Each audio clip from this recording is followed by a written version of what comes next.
Coucou les amis, j'espère que vous allez bien. Donc aujourd'hui, on va faire un nouveau vlogmas, donc une nouvelle vidéo vu que nous sommes le 14 décembre. Désolée pour hier, j'ai vraiment pas eu le temps de faire ma vidéo du 13 parce que comme vous le savez, j'ai été chercher mon bureau l'après-midi et puis le matin, j'ai eu pas mal de choses à faire. Donc ça a été compliqué pour moi. Là, ce matin, je vous fais cette vidéo en sachant qu'elle ne sera pas postée tout de suite. Peut-être ce soir, vu que cet après-midi, encore une fois, je suis de sortie, je vais chez ma grand-mère. Donc, vu que ma grand-mère habite à 80 km d'ici, ça va être assez compliqué de la faire cet après-midi. Donc voilà. Donc je vous la fais ce matin vraiment en vitesse et puis je vous la posterai ce soir. Voilà, je prendrai vraiment le temps pour vous la poster, il n'y a pas de souci là-dessus.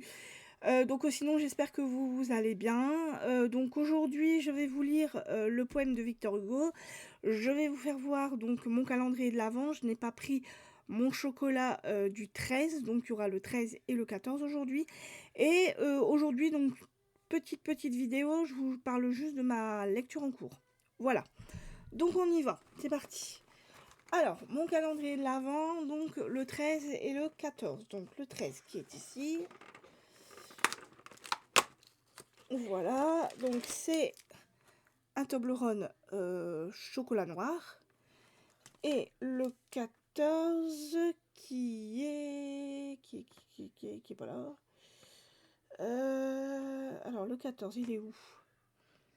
17, 24, 22, 15, 18, 21... Bah, il est où le 14? 17, 14, ici. Hop, et le 14, c'est un Toblerone normal. Voilà, donc au nougat. Voilà, donc pour les Toblerones.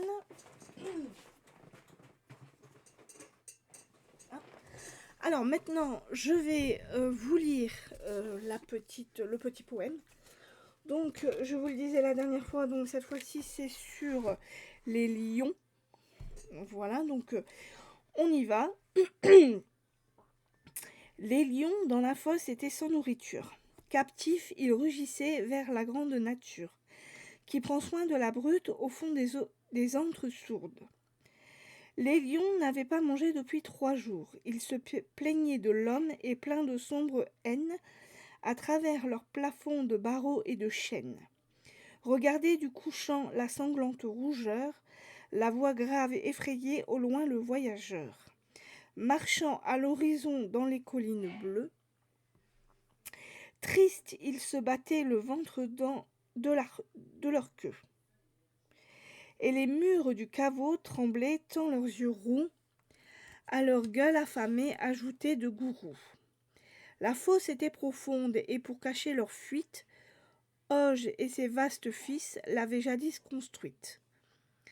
Ces enfants de la terre avaient creusé pour eux ce palais colossal dans le roc ténébreux. Leur tête ayant crevé la large voûte, la lumière y tombait et s'y répandait toute. Et ce cachot de nuit pour d'hommes avait l'azur, Nabuchodonosor qui régnait dans l'azur.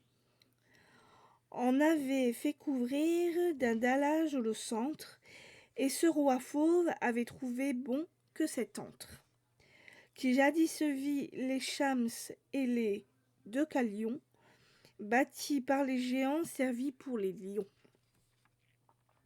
Ils étaient 4, et tous affreux, une litière d'ossements tapissait le vaste bestiaire. Les rochers étageaient leurs ombres au-dessus d'eux. Ils marchaient, écrasant sur le pavé hideux des carcasses de bêtes et des squelettes d'hommes. Le premier arrivé du désert de Sodome, jadis quand il avait sa fauve liberté. Il habitait le Sine tout à l'extrémité du silence terrible et de la solitude. Malheur à qui tombait sous ses pattes aux poils rudes. Et c'était un lion des sables. Le second sortait de la forêt de l'Euphrate fécond.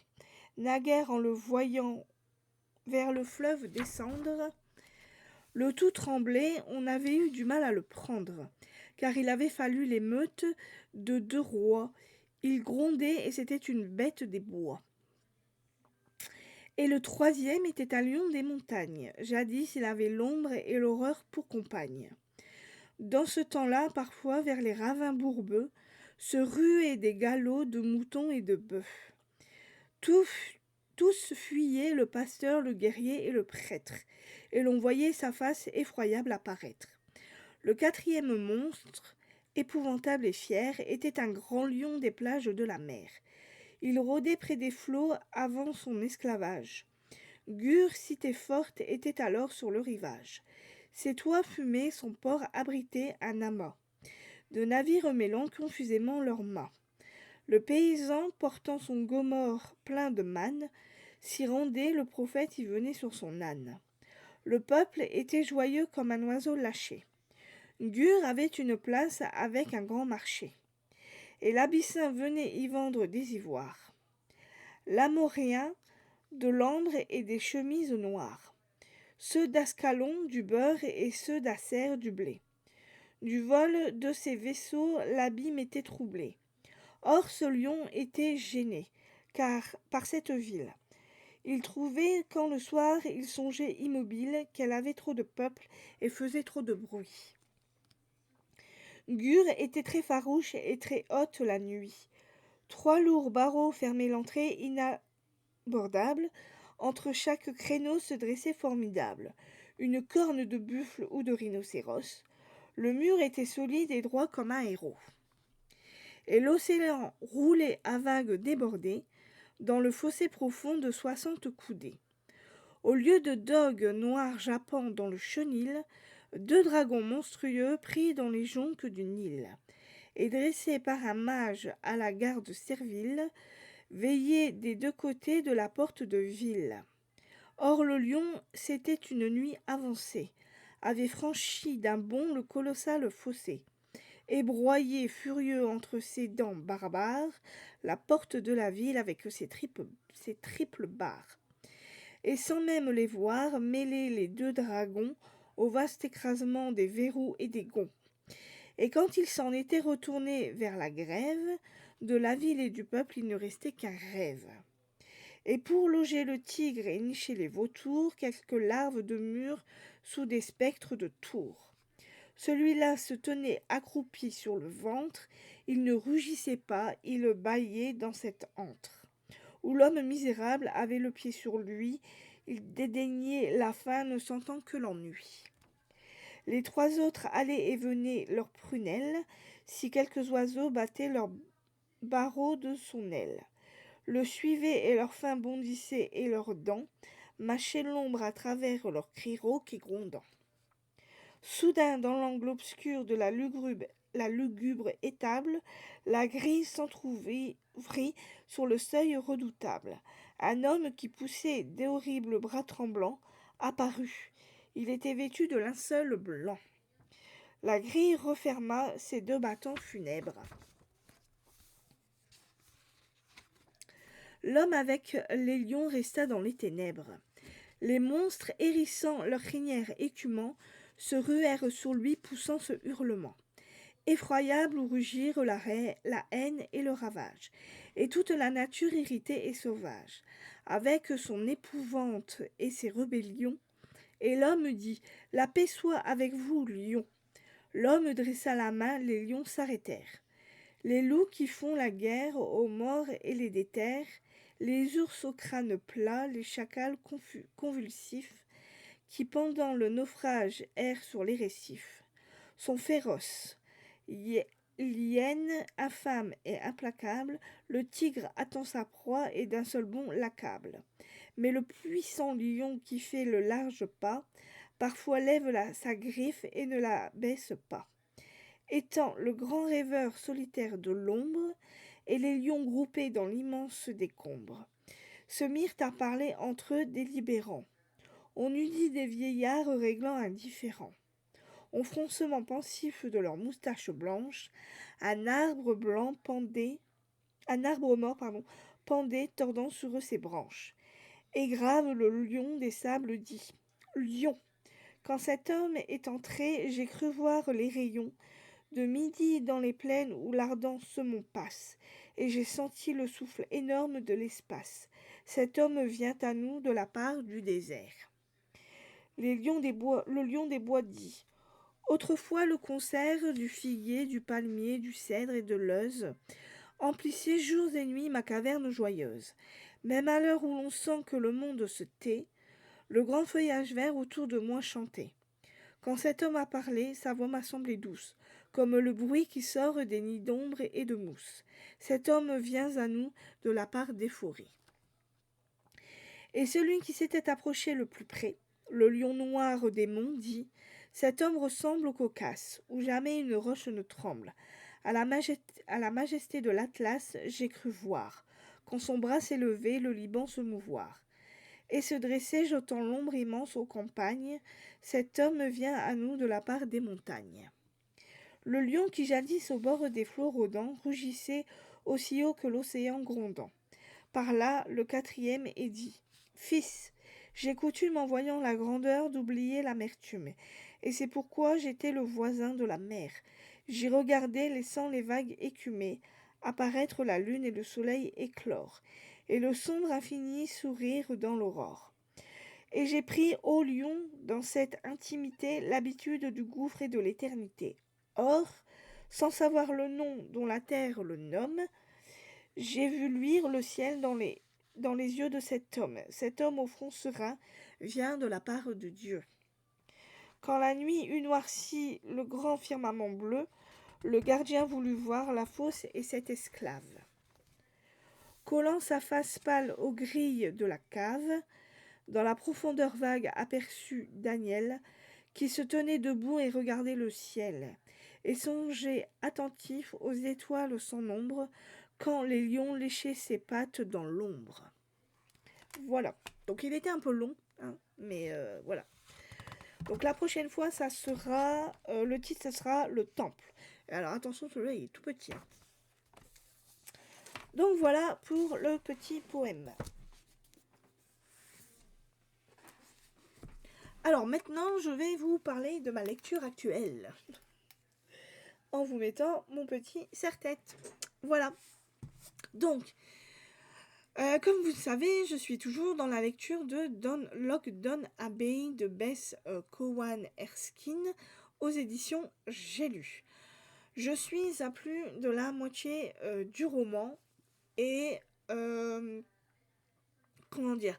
Donc cette lecture, pour moi, n'est pas un policier ni un cosy mystery. Pour moi, c'est juste un huis clos. Voilà.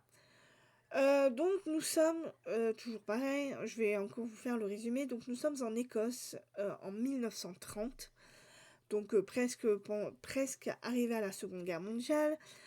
Nous sommes à Lockdown, qui est un petit village où il y a donc un domaine. Ce domaine, c'est le domaine de Lockdown Abbey, où il y a la famille aristocratique des Inverkillen.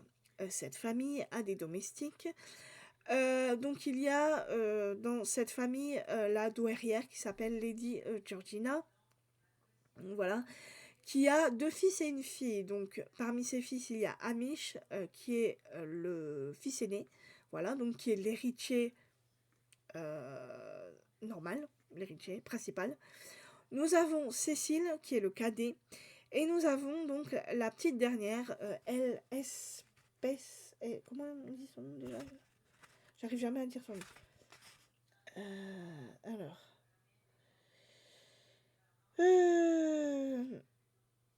Elspeth. Voilà. Donc Hamish est marié à Lady Victoria.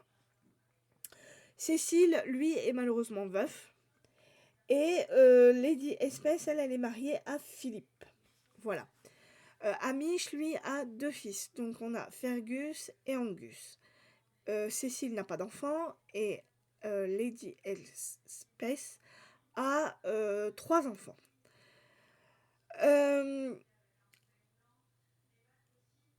Durant cette année 1930, malheureusement, une pandémie, commence à faire des ravages.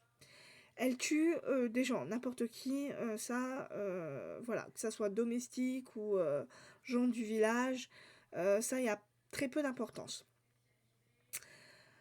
Dans cette famille, malheureusement, il va y avoir un drame. Amish, va malheureusement perdre la vie, un jour, où il, est parti pêcher. Il est mort noyé apparemment, d'après le médecin légiste. Donc on va avoir, un inspecteur, donc l'inspecteur Jarvis, qui va venir pour, essayer d'enquêter, sur cette mort assez étrange vu qu'il y a, Amish a eu un coup, sur la tête. Donc, le comment dire? Le Jarvis trouve ça assez spécial. Il y a, donc comme je vous l'ai dit, dans cette famille, il y a bien évidemment des domestiques, vu que les aristocrates ne savent rien faire seuls. Donc ils ont besoin, de leurs domestiques, pour absolument tout faire. Donc ils ont des cuisiniers, des valets de pied, une gouvernante en chef, des femmes de chambre, etc., etc. Hem, la, gouvernante en chef, donc madame, McBain, qui connaît, relativement bien la famille, va trouver, la mort d'Amish assez suspecte. Hem, Tout simplement parce que, la veille de sa mort, Amish se serait disputé, avec l'un de ses fils. La dispute aurait pris des ampleurs assez conséquentes. Donc du coup, Amish serait parti, très en colère et on sent bien que, les membres de cette famille ne sont pas très unis. Voilà, c'est chacun pour soi et Dieu pour tous, dans cette famille. Donc, à un moment donné, il va y avoir bien évidemment le comment dire? Le testament qui va être ouvert et là, ça va être la surprise pour tous. Il va falloir, faire des concessions, parce qu'ils sont à 2 doigts, de perdre leur domaine.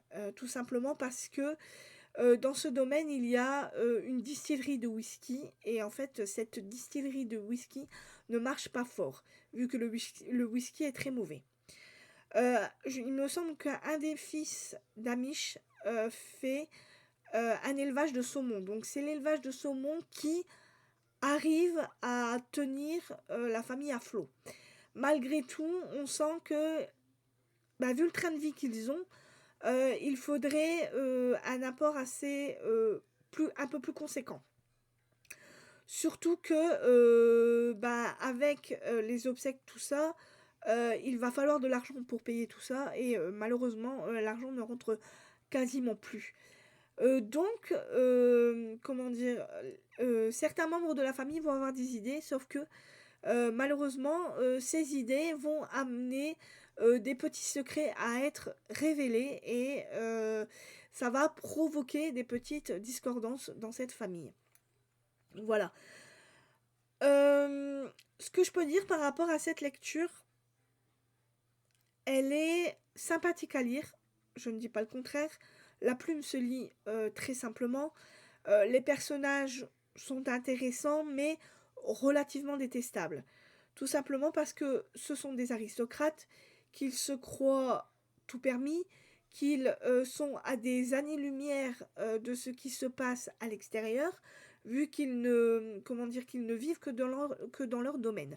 Donc l'extérieur, ils ne savent absolument pas ce qu'il se passe à l'extérieur. Ils savent qu'il y a une pandémie, mais ils pensent que, cette pandémie est minime, par rapport à eux, ce qu'ils vivent. Voilà. Sauf que, bien évidemment, des domestiques vont être touchés par cette pandémie, donc il va y avoir une réduction des domestiques et il va y avoir des concessions à faire. Et c'est Lady Georgina qui va devoir, comment dire? Prendre certaines décisions, qui vont affecter la famille. Voilà. Ça va affecter leur train de vie et ils ne comment dire? Ils ne veulent absolument pas faire, certaines concessions. Voilà.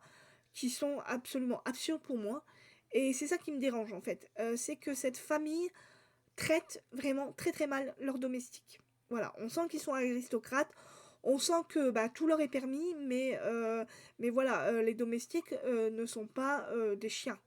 Voilà. Alors ça donne, peut-être des situations assez cocasses, mais du coup, comment dire? La façon dont la famille réagit, ça énerve plus qu'autre chose. Voilà. Donc c'est une bonne lecture, mais je trouve que ce n'est pas une lecture, à comment dire? Un genre policier parce que, le fait qu'Amish soit mort, n'est pas, le sujet principal. Voilà, ça c'est vraiment mis en secondaire. Le policier, on le voit quoi? Dans 2 scènes. Au bout de 2 scènes, pouf, il part, lui pour lui, la mort d'Amish est un accident.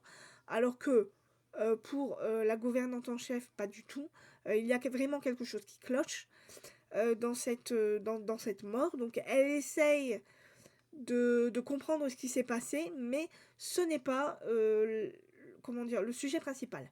Alors ce n'est pas dramatique, voilà, que ça passe en secondaire, mais j'aurais quand même voulu, comment dire? Qu'il y ait un petit peu plus, d'intrigue par rapport à ça, un petit peu plus de suspense, un petit peu plus de rebondissement. Là, on est plus vraiment dans un huis clos, voilà. Alors je ne sais pas comment ce livre va finir, apparemment la fin est assez surprenante, donc on va à mon avis finir par comprendre ce qui s'est réellement passé et qui a tué Amish, mais je dois dire que si vous voulez, lire un livre policier ou un livre cosy mystery, n'allez pas, dans ce livre-là parce que ce n'est pas du tout un livre policier ni un cosy mystery. Voilà, c'est juste un huis clos. On voit, la famille, Dinkervillen, je vais y arriver, vivre dans ce fameux domaine et on ne voit que ça, voilà. Leur lien entre cette famille et leurs domestiques, voilà, c'est tout ce qu'on voit. La façon dont ils traitent leurs domestiques et la façon dont les domestiques, comment dire? Essayent de gérer, le fait qu'il y a cette pandémie et que de plus en plus de domestiques tombent malades et malheureusement meurent. Voilà. Donc on est plus dans ça plutôt que dans une intrigue policière, et cetera et cetera. Mais je dois avouer que, comme je vous l'ai dit, la plume est très bonne. L'autrice arrive à retenir notre attention par rapport aux événements, qui arrivent au fur et à mesure parce qu'on comprend que cette famille cache beaucoup de secrets et les secrets au final, sont dévoilés au fur et à mesure et ça c'est vraiment très intéressant. Voilà et on voit comment une famille d'aristocrates arrive à vivre, à cette époque-là. Mais voilà, si vous cherchez un policier ou un cosy mystery, passez votre chemin parce que ce n'est absolument pas ça. Mais ça reste quand même un bon livre. Voilà. Donc Lockdown Abbey, donc de Beth, Cowan Erskine aux éditions J'ai lu. Donc si vous avez envie de lire ce livre, vous pouvez, mais sachez que ce n'est absolument pas un policier. Voilà. Eh ben écoutez, voilà, ma petite vidéo, aujourd'hui, c'est terminé. Alors je ne sais pas quand est-ce que je vais la poster, sûrement ce soir, parce que là, j'aurai vraiment pas le temps, de le faire, vu que cet après-midi, je ne suis pas là. Je ne pense pas, rentrer tard, donc du coup, comment dire? Je pense la poster vraiment ce soir. Voilà, donc j'espère que pour vous, tout va bien, que vous passez un bon week-end, que vous avez, de bonnes lectures. Je vous dis donc à demain, cette fois-ci pour une nouvelle, vidéo, vu que demain je n'ai absolument rien de prévu, donc je suis entièrement à vous. Voilà, bye bye!